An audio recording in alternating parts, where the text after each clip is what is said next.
อ้าวสวัสดีสบายดีมื้อนี้เราจะมาเอ็ดกินเนาะเอ็ดลาบเนื้อเนาะลาบซีนเนาะเด้ลาบซีนแล้วก็จะมีซอยจุพร้อมเนาะซอยจุพร้อมเฮ็ดได้แล้วจะกินอยู่นี่พร้อมเนาะอ่ะมาเริ่มกันเลยเริ่มกันเลยซอยหุ้มไปนะอืม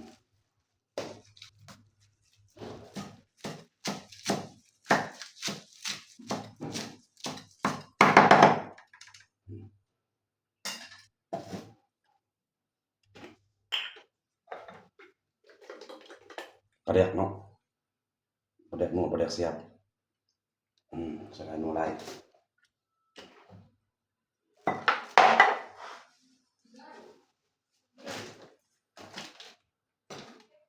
จะมาใส่ผงชูรสแป้งนัวเนาะคนไทยคนลาวจะบ่คือกันเด้ผงชูรสแป้งนัวเนาะนัวลงไป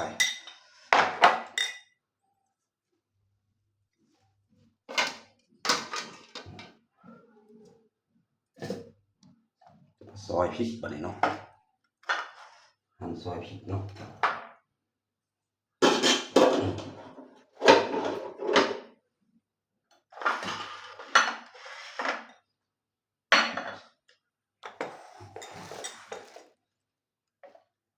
ซอยพริกใส่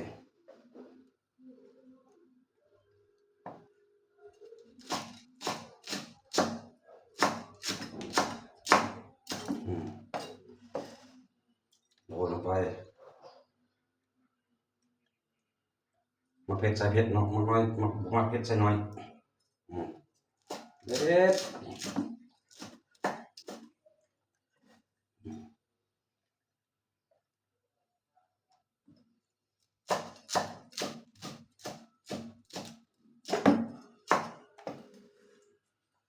มันจะเป็นแก้วเนาะอืม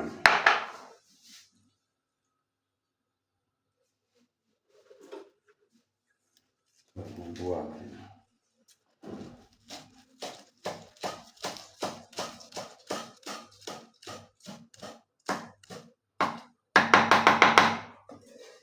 โรยลงไปน้อยลงใส่อีก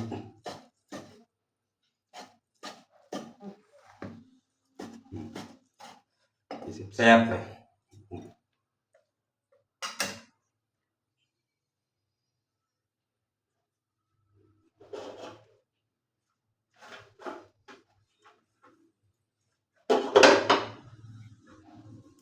มันจะเป็นหอมผักชีเนาะหอมผักชีเนาะ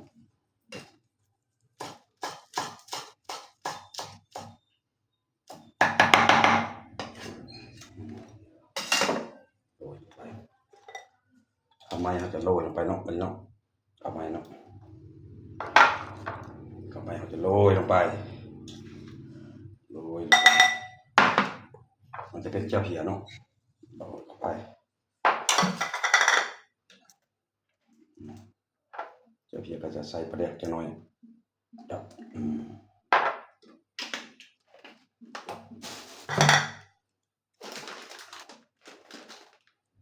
ใส่ผงชูรสน้ำเนาะ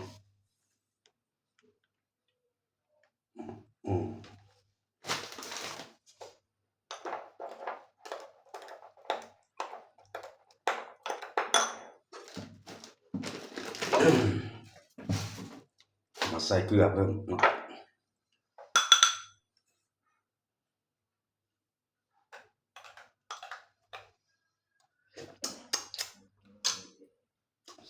แซ่บมันจะเผ็ด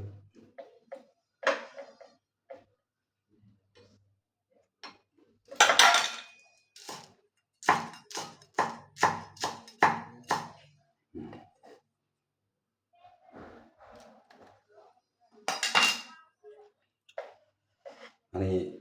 จะเป็นซอยจุเนาะจะเป็นซอยจุอันนี้เป็นซอยจุ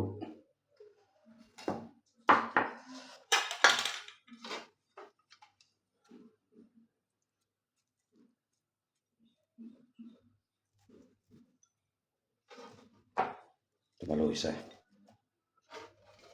โดยใส่โดยใส่